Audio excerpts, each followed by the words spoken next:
आणि घरात अभ्यास करत असताना माझा आता एक नातू आहे 12वीला,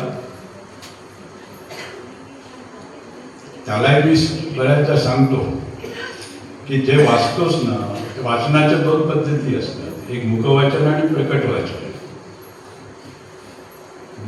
आणि दुसरी गोष्ट अशी आहे, डोळे आणि मुख हे जास्त गरज आहे. पण वाचत असताना जर ते प्रकट वाचन केलं तर घरातल्यांनाही कळतं.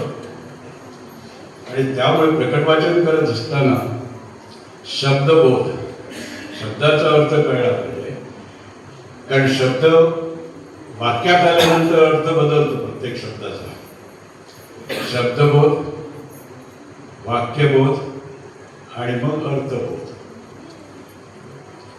हे वाक्य तयार झालं त्याचा अर्थ मुलांना कळला पाहिजे. या दृष्टीने प्रकट वाचन हे होणं खूप गरजेचं आहे. आणि नंतर मग आकलन.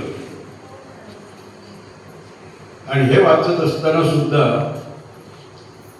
असं म्हणतात, याच्यातले तज्ञ लोक म्हणतात की एका सेकंदामध्ये 150 अक्षर वाचता येणं गरजेचं आहे.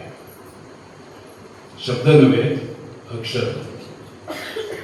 हल्लीच हे बालकाला जे कॉलेज आहे, सोयरोबा आंबे महाविद्यालय, या महाविद्यालयामध्ये गेल्या मंगळवारी बुधवारी ह्या वाचनाच्या संदर्भामध्ये ह्या याच्यातले एक तज्ञ सुभाष शेटगावकर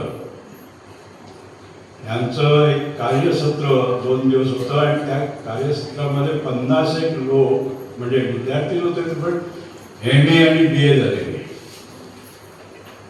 कॉलेजचे बाकीची नाही, म्हणजे पोस्ट ग्रॅज्युएट आणि ग्रॅज्युएट झालेल्या लोक. शेटगावकरनी व्यक्त केलेले शब्द आहेत, हे माझ्या पदार्थ नाही.